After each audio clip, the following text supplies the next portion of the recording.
everybody. Hello. You know, during my time in Los Angeles, I would go to the gym and I would build up all these muscles. And people would see me on the street in Los Angeles, they go, you have a lot of muscles. I go, yeah, but I don't know what to do with them. Just thought I'd throw that in. Does anyone quickly want to know how to do an arm weight? Yes. Okay, you're going to hit your neighbor. I may go 16 minutes. I'm sorry, this is going to take a minute. But basically, real quick visual metaphor, okay? There's a wave out there. It's moving around. All you got to do is let it go through you and move on down the road, okay? It's not you happening. It's the wave going through you. Keep that in your mind. So arms out like this.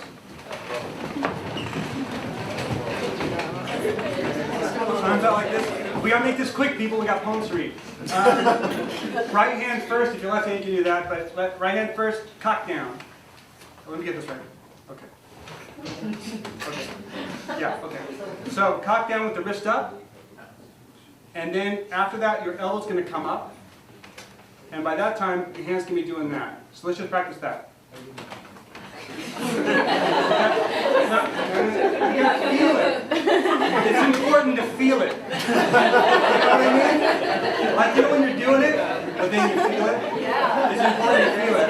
Okay, and this is all in succession. This is a way of moving through your body. So like that, right? And then, whoa, whoa. Whoa, okay. And then the shoulders coming up, cock, boom, like that, right? I didn't mean to say cock. That's also a breakdance move. So, like this. And then maybe your head is affected by the weight. And then you come up with the other and you just roll it out. So ready? Ready? Just roll it out. And then when you're getting all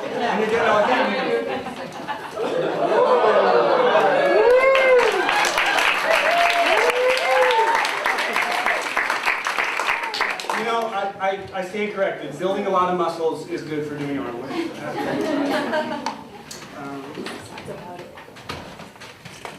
Okay, I have 4 poems for you this evening, and first of all, though, I'd like to thank Janine for being hilarious, and Brian and everyone else at Hugo House for making this evening happen, and of course, thanks to all of you for coming out and listening to poetry.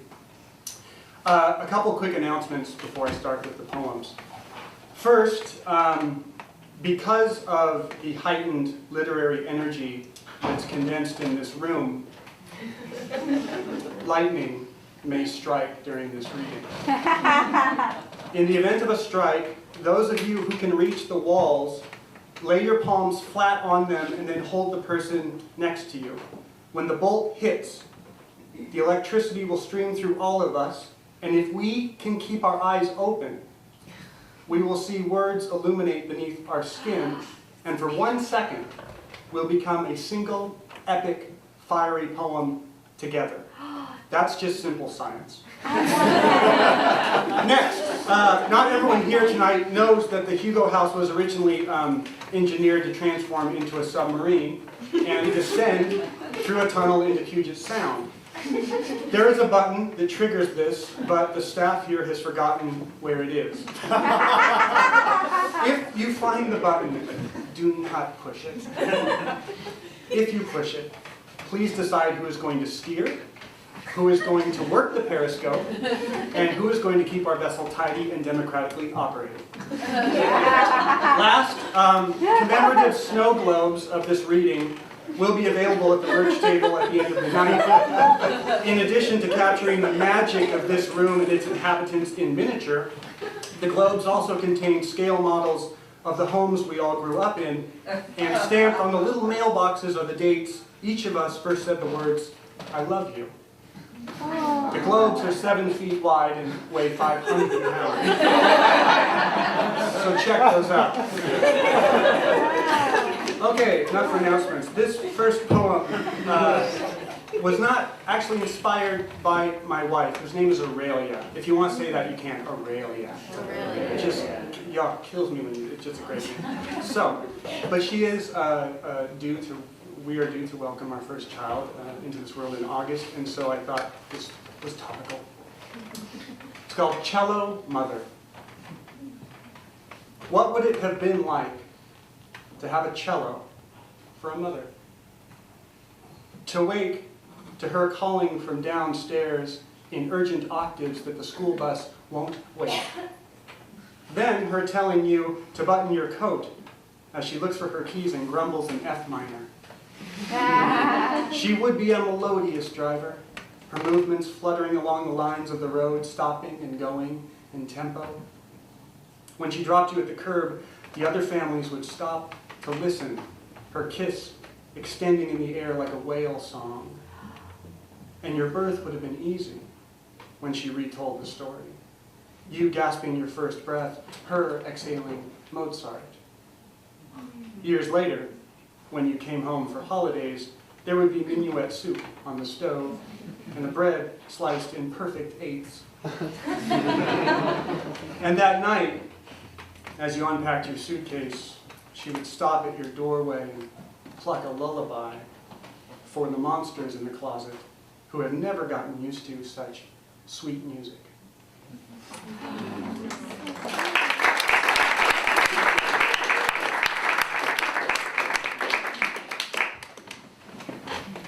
This next poem,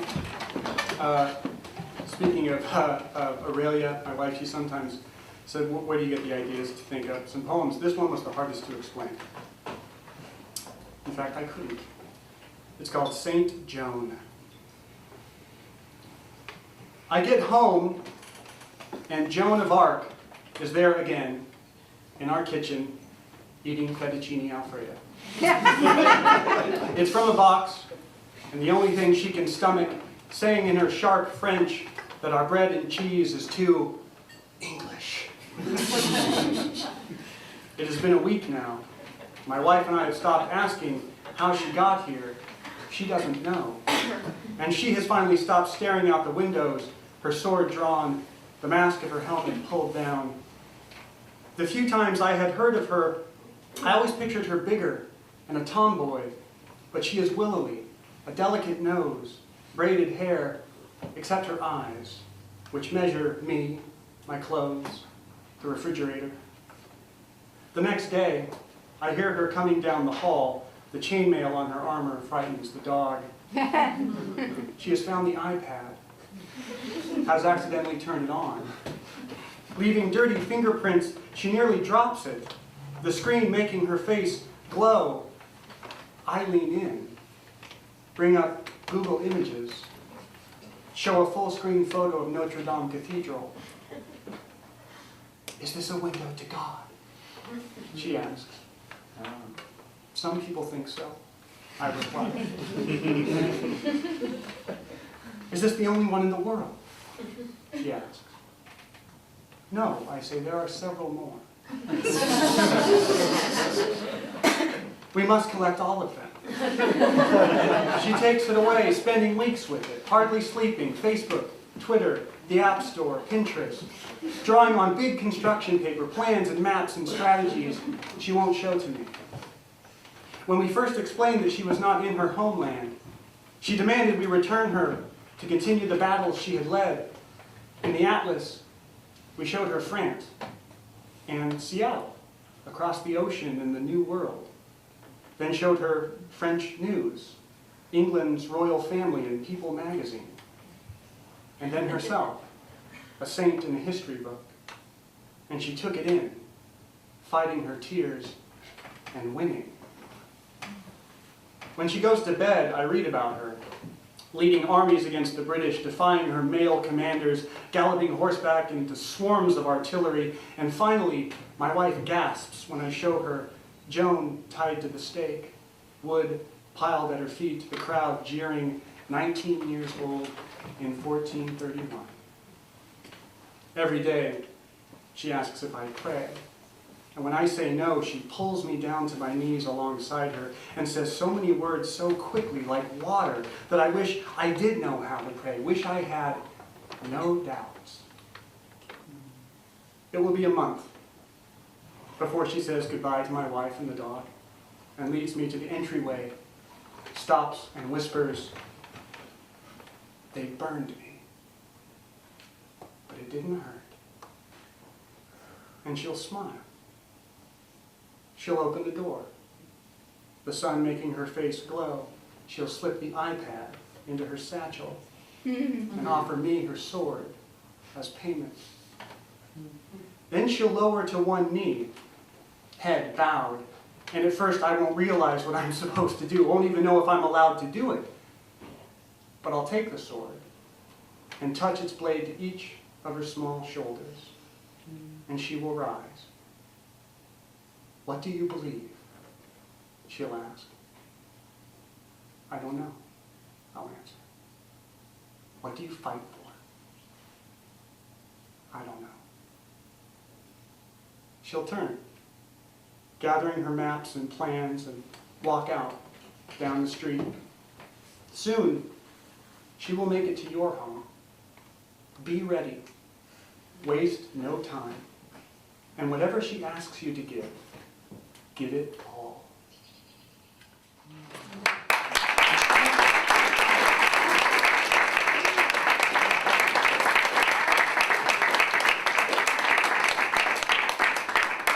The other thing that's a good sidebar to the breakdance move is it lets off tension really nicely. Which is why breakdancing was invented. This is a shorter poem called The Great Sharing of the Little Things. Upstairs, mambo music bumps out of the iPod, and the smell of toast and oatmeal is in the air. She sits at the breakfast nook in pigtails and jeans, her plate pushed aside to make room for her computer. She's been catching up on all the little things. There are a lot of little things. We're intimate with the unanswered emails, the papers stacked by the microwave, the hallway whispering for the broom, the rugs with their dandruff, and also the things that really are little. Pennies, paper clips, the twist ties and batteries, and deeper down, past the dusty calculator, thumbtacks, ribbons, pens, and clothespins. Tomorrow, I will begin tying each of them by strings to helium balloons, and send them out of the window above the sink, watching them climb and disappear.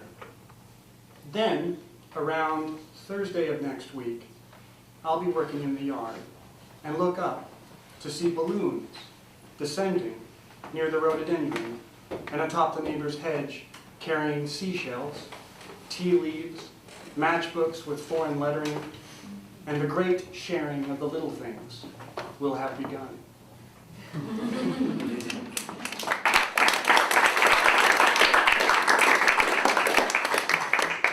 This is the last poem from me.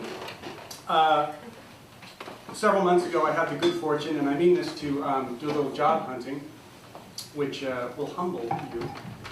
And this is what came out of it. It's called Application. Dear Sir or Madam, hell, let's forgo the formalities. Dear Gary or Bridget or Sven or Nolanda, I am applying for the position you are hiring for. And in lieu of a cover letter, resume, and references, I am submitting this poem, written on a steamed, cut, pressed, and dried strip of birch tree bark. I chose the birch tree carefully and pulled the strip you now hold from a section of trunk about as wide as a person. And I tried to hold you, the idea of you, Malcolm or Kim Lee, in my hands as I prepared to write these words, which will describe my qualifications, experience, expertise, and education. But first, I acknowledge that I am asking you to give up the option of this being an everyday experience. So please know it's not that I disagree with the job application process or resumes at large. This is not a critique on the industrialized workforce. It's just a nod to the understanding that if you and I had met in a world where we had just planted a garden together and written letters to friends in Lesotho and Bhutan, and we're now sitting down with flagons of tea to discuss everything you love to do when you're 10 years old and everything I love to do, the entire process would be much more efficient. I have work experience. I have worked at companies. I am proficient in Microsoft Office. I know that the perception of time speeds up as you get older, and the things you're scared to do should not wait as long as you think. I have hit tin cans with rocks from respectable distances. I have found private places to pass gas, then walked away. Nigel, or Veruca, you have work experience. You have attended meetings. You have misbuttoned your shirt in a rush to leave the house. You have been promoted and have reviewed resumes. You may know what it's like not to be asked to dance. I am excited about the prospect of joining your team. But I have to say, by way of basic integrity, that I'm not as excited as I would be if your team built life-sized animal replicas from wooden blocks, or taught depressed people how to roller skate, or were searching for the ideal candidate to test a safe, user-friendly form of unpowered human flight. But Rashid or Rosita, I am still excited, even when we know that 87% of tears result from crying as opposed to 13% from laughter globally. For referrals regarding my education and merits, after it rains, find a rose bush. Between the folds of the petals are hidden slivers of fresh water. Place your tongue down into the rose and taste the water. Then try to stand there without self-consciousness or critique. The first time I did this counted as a bachelor's degree. The second was my master's. The third, my PhD. If references are needed, see footage of the perfect 10 on the uneven bars performed by Nadia Comaneci in the 1976 Montreal Olympics, which, when viewed on mute while playing Queen's greatest hits on 3-foot stereophonic speakers, briefly returns one to the universal yet overwhelmingly ignored feeling of astonished gratitude for simply being alive, which I have done an internship in.